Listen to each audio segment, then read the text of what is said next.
De nuestro Señor Jesucristo sean con nosotros hoy y siempre. Amén. En el mundo de la medicina hay una complicación de embarazo que se llama embarazo ectópico. No creo que a los estudiantes del seminario les haya sucedido nunca, pero tal vez han escuchado hablar de esto. El embarazo ectópico es cuando el óvulo fecundado no se implanta en el útero, sino en alguna otra parte, fuera del lugar básicamente.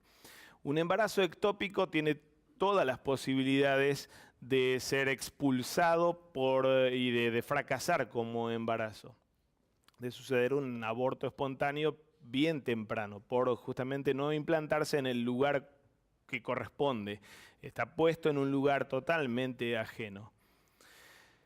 Muchas veces la narrativa que contamos como iglesia y como iglesia cristiana parece de algún modo un embarazo ectópico para mí, para vos, para nuestra sociedad o nuestra comunidad. Particularmente en Cuaresma estamos hablando una y otra vez de una iglesia que es peregrina y que camina hacia Jerusalén para testificar y ver el sacrificio expiatorio que el Mesías de Israel ofrece a su Dios y Padre para redención del mundo. Vaya que todo este lenguaje, casi todas estas palabras que recién dije resumiendo el relato de la Cuaresma, son ciertamente extrañas a nuestro diálogo cotidiano, a nuestros problemas cotidianos, a aquello con lo que estamos conviviendo a diario, y que realmente hace que el mensaje cristiano y el mensaje de Cuaresma o el mensaje que como iglesia celebramos y consumimos, del que hablamos, sea casi una especie de embarazo ectópico en nuestra realidad. Extraño, parece fuera de lugar de lo que está pasando y de los problemas con los que lidiamos, y este Dios parece venir con un mensaje que es casi chino para nosotros, para nuestra vida cotidiana.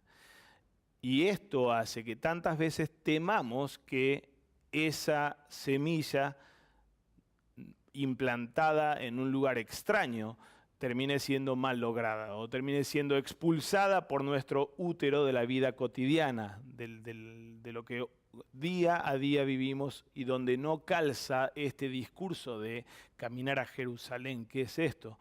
Caminar a Jerusalén para ver un Mesías dando un sacrificio expiatorio por los pecados del mundo. ¿Qué es esto y qué tiene que ver con nosotros? La gran tentación nuestra es tratar de traducir esto tanto al punto de que se transforme en un mensaje extraño en realidad al Evangelio y extraño a la narrativa bíblica. Pero así como ese mensaje es extraño para nosotros, sabemos que nosotros como humanos también somos extraños para Dios en nuestra naturaleza pecadora, por causa de nuestra naturaleza pecadora.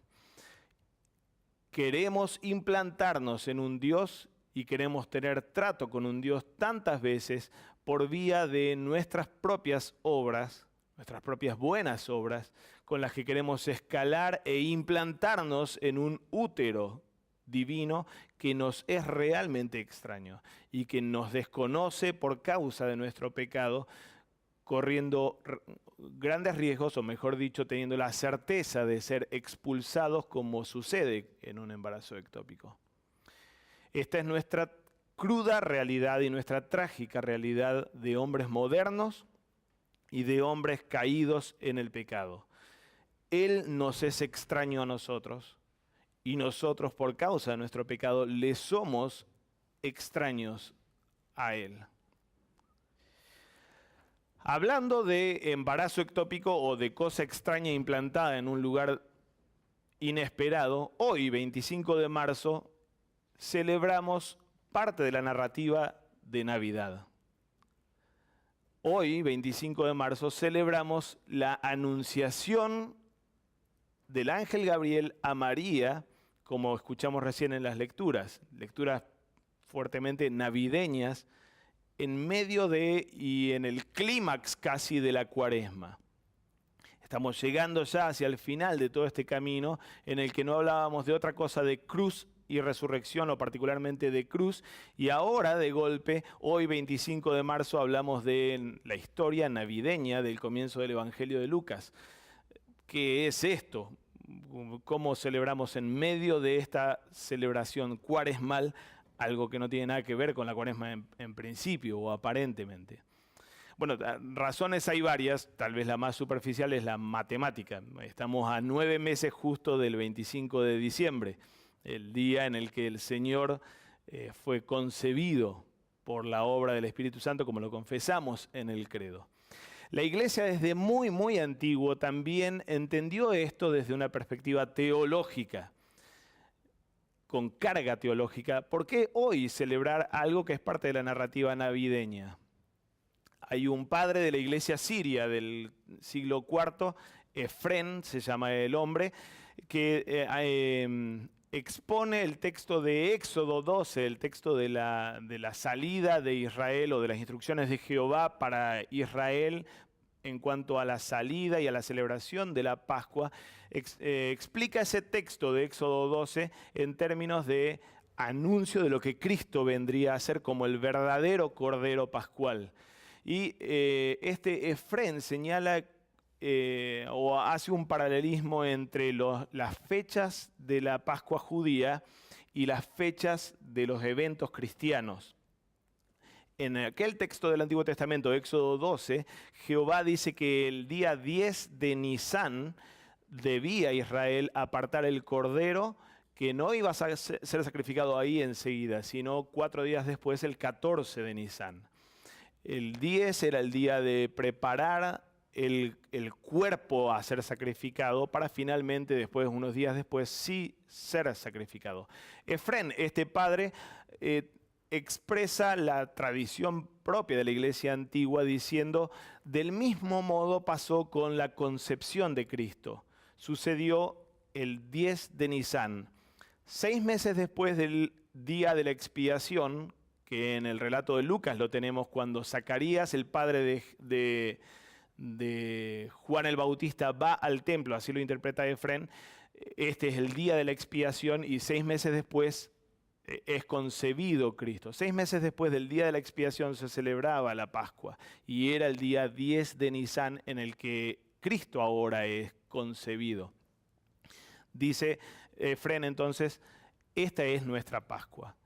La concepción de Cristo es el cordero que es apartado y recibe un cuerpo para ser sacrificado días después. Por supuesto sabemos 30 años, 33 años o vaya a ser cuántos años después, pero de todos modos sí ligado con la Pascua a ambos eventos, tanto la concepción de Jesús como también su sacrificio. Tanto el recibir el cuerpo o asumir el cuerpo humano, como el entregar ese cuerpo en sacrificio por nosotros. Es que Jesús fue engendrado para entregarse como sacrificio por nuestros pecados.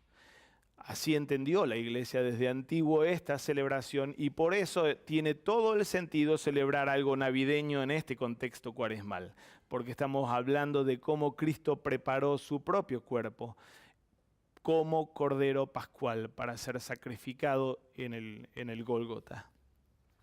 La carta, el texto de la epístola para esta celebración, Hebreos capítulo 10, versículo 4 al 10, nos pone precisamente en esta perspectiva.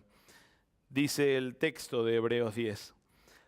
La sangre de los toros y de los machos cabríos no puede quitar los pecados, sacrificios del Antiguo Testamento.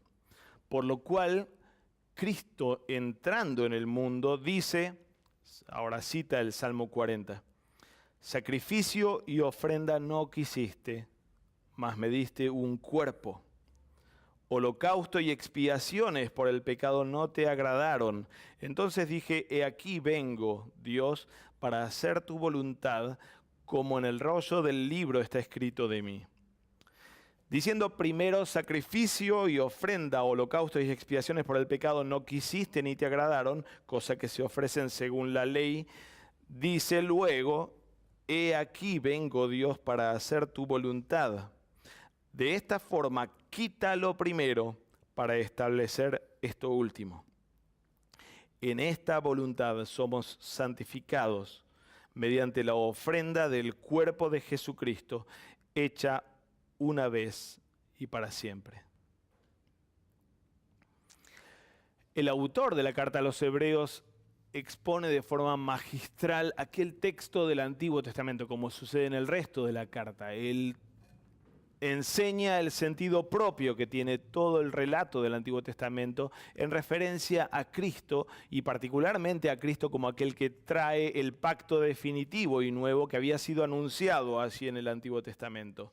Después de señalar que aquellos sacrificios que era necesario hacerlos una y otra vez, que aquellos sacrificios no expiaban real y legítimamente, sino que anunciaban el gran sacrificio, habla de la entrada en escena de Cristo, el Hijo de Dios, en su encarnación, en su concepción, en el tomar un cuerpo para así ofrecer el sacrificio expiatorio que no era necesario repetir una y otra vez como aquellos del Antiguo Testamento, sino que una vez ofrecido fue suficiente por ser realmente o por ser nada menos que el sacrificio del cuerpo del Hijo de Dios.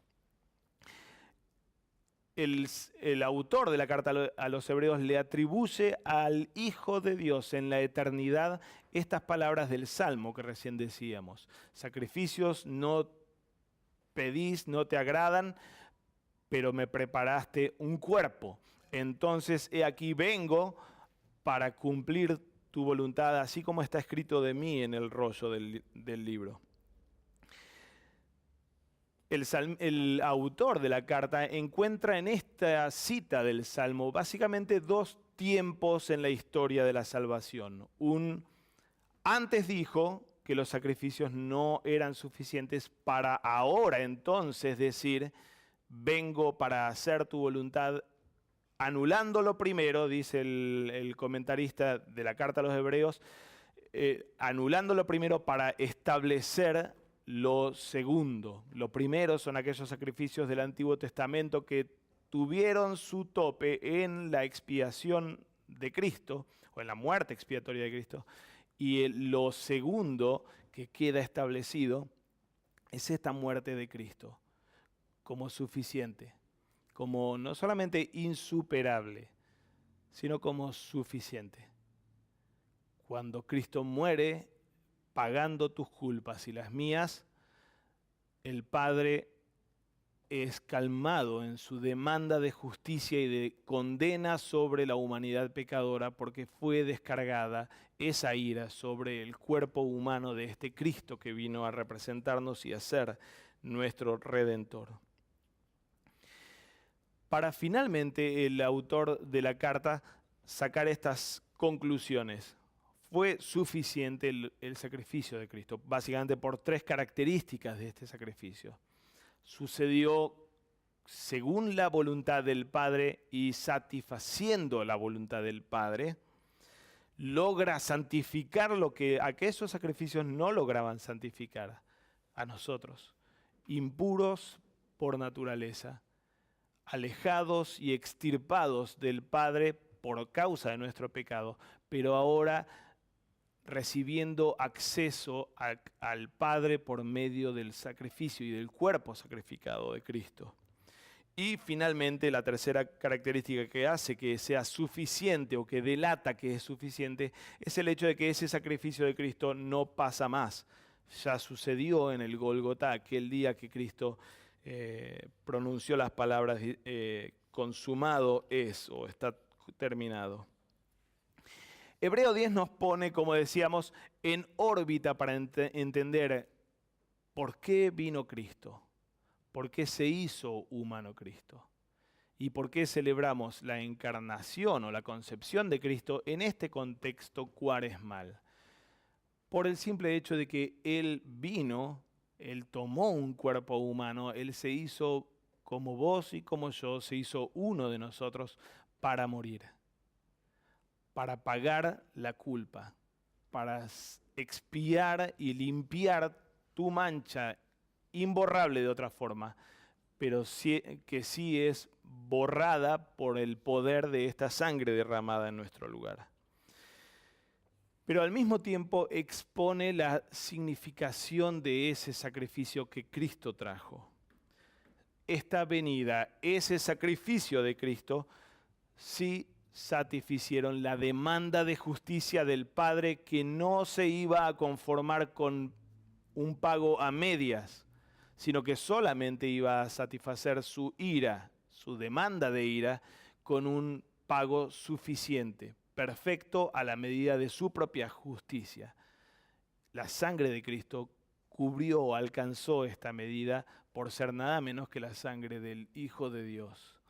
Todavía más, este Cristo cumple la voluntad del Padre muriendo por nosotros, que no solamente es una voluntad de ira y venganza en contra del pecado, sino particularmente una voluntad o un deseo de santificarnos a nosotros que estábamos lejos, de purificar a una humanidad corrompida, caída profundamente en pecado, contaminada hasta el extremo. Y este Cristo logra hacer esto de una vez y para siempre. Por lo que ese cuerpo asumido y ofrecido por Cristo como expiación pone fin a aquel viejo pacto, a lo primero, para establecerse como el espacio, el lugar, el instrumento propio del nuevo pacto firme, que ya no pasa y que ya no es necesario superarlo por ser suficiente. Toda esta historia sigue sonando extraña a nosotros, extraña a nuestra vida cotidiana, al hecho de que no nos alcanza el sueldo, o que vemos tanta corrupción a la vuelta, o que tenemos problemas con los vecinos, o con los compañeros de trabajo, o con los compañeros de clase. Sigue siendo una cosa realmente extraña. Un padre que tiene y que hace un plan en la eternidad, vaya a saber dónde es eso. Un hijo que le recita el Salmo 40 a su padre, otra vez en una intimidad celestial, diciéndole: no quisiste aquellos sacrificios, me das un cuerpo y ahora voy a hacer la tarea y para cumplir tu voluntad. Un sacrificio sustitutivo que pasa fuera nuestro y no en nosotros. Que no lo hacemos nosotros, sino que lo hizo otro. Y lo hizo hace mucho tiempo y en un lugar totalmente extraño y desconocido por todos o por la mayoría de nosotros. Y finalmente una victoria que es extraña para nosotros y que ciertamente no condice con lo que vemos de nosotros mismos en lo cotidiano. Personas contaminadas, personas caídas, personas que sufren y que hacen sufrir a otros, personas que no caminan según la voluntad de Dios. ¿De qué historia nos está hablando esto y cuánto es o cómo esto cuaja o se ajusta a nuestra realidad? Pero todo esto que nos parece tan ajeno o lejano, paradójicamente, es el modo en el que Dios se hace Dios con nosotros, el Emanuel. Aquella profecía de Isaías de la que hemos leído hace un momento, tiene su cumplimiento precisamente de esta forma tan extraña